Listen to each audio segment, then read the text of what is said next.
Isa sa mga trahedyang gumimbal kay Tatay Loreto ang pagtama noon ng magnitude 7.7 na tinaguriang 1990 killer earthquake. Kaya naman malaking pasasalamat nito sa may kapal na nakaligtas ito sa sakuna at ngayon nga, 80 anyos na ngayong 2025. Mahirap. At least, doon mo nakita yung pagtutulungan ng mga magkakapit-bahay at saka mga dito sa Baguio nagtutulungan.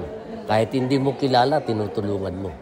Dahil because of the what happened. Ganito rin ang 80 anyos na si Nanay Lolit. Malungkot ang nangyari doon. No? I'm still in the service, no? Nasa health center kami. And nakita namin yung mga tao na nasa lanta, mga buildings na nag-collapse, etc. At sa mga namatay na mga tao, very hindi maganda.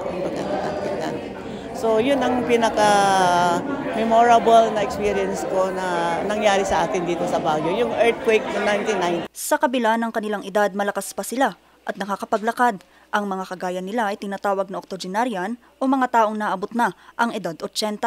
Sa pagkamit nila ng edad na ito, hindi lang pagbati ang kanilang natanggap. Ngayong araw kasi February 26, binigyan sila ng cash incentives mula sa pamahalaan. Nakapaloob kasi ito sa Republic Act 11982 o mas kilala bilang Centenarians Act of 2016 na nagbibigay insentibo sa mga octogenarian, nonagenarian at mga centenarian. Pag yung 100 lang ang bibigyan mo, mangilan-ilan yung makakaabot ng 100. It's good, mayroong ganito na programa.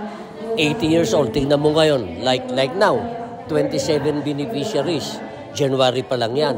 O in the succeeding months, di mas marami pa. So maraming makikinabang. Napakasaya kasi at least while you're still young, 80, malusog pa, at least ma-enjoy mo itong binibigay ng government. Okay. Kaysa kung ibigay ng 100 years, hindi mo na ma-enjoy eh. Baka wala ka na at that time. So it's timing na binabaan ang pagbigay ng mga benefit ng mga senior citizen para at least ma-enjoy namin. Sa paper-based po tayo, no, nakasalalay po ang kanilang ang pagbibigay ng cash gift, depende po sa anong sinabmit nilang dokumento. So kung ano po yung nandun sa birth certificate nila, yun po ang masusunod. So even if they claim that they are older, we would base it sa document na sinabmit nila. 27 octogenarian at nonagenarian ang nakatanggap ng kanilang cash incentive ngayong araw sa lungsod ng Baguio.